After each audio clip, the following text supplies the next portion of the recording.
साथीहरू, तपाईँहरूलाई चाहिँ नि हाम्रो नेपाल सरकारको गतिविधि देखेर साह्रै वाक्क दिक्क होइन, साह्रै रिस उठ्छ होला।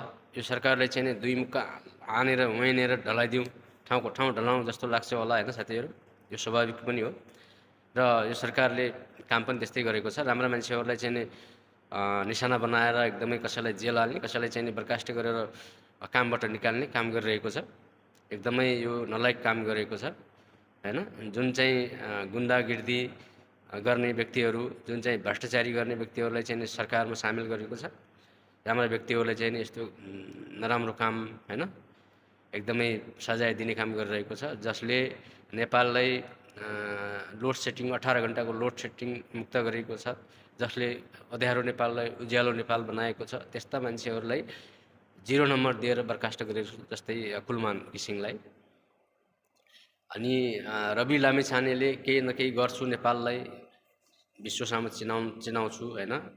यस्ता भ्रष्टाचारीहरूलाई, देश लुट्नेहरूलाई, यस्ता व्यक्तिहरूलाई तह लगाउँछु भन्ने व्यक्तिलाई चाहिँ नि झुटा मुद्दा लगाएर जेलमा कोचेको छ।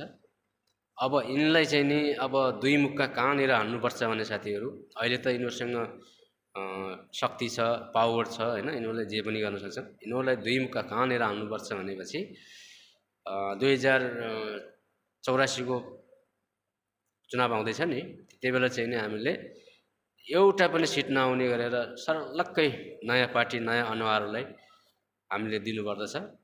3 करोड जनताहरूले मात्रै त्यति बेला यिनलाई प्रतिपक्षमा पनि एक सिट पनि नआउने हिसाबले त्यसरी हामीले भोट दियौँ भने, यिनलाई त्यहाँनिर ढलायौँ भने दुई मुक्काको चाहिँ नि चोट त्यहाँनिर खान्छन् यिनीहरूले, त्यहाँनिर यिनीहरूलाई महसुस हुन्छ साथीहरू।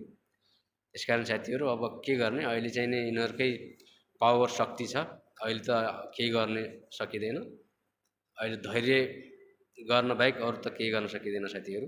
त्यसकारण अब यिनीहरूलाई पर्खिनु पर्दछ र 2084 सालमा यिनीहरूलाई चाहिँ नि दुई मुक्काको चोट त्यति बेलै दिनुपर्छ साथीहरू।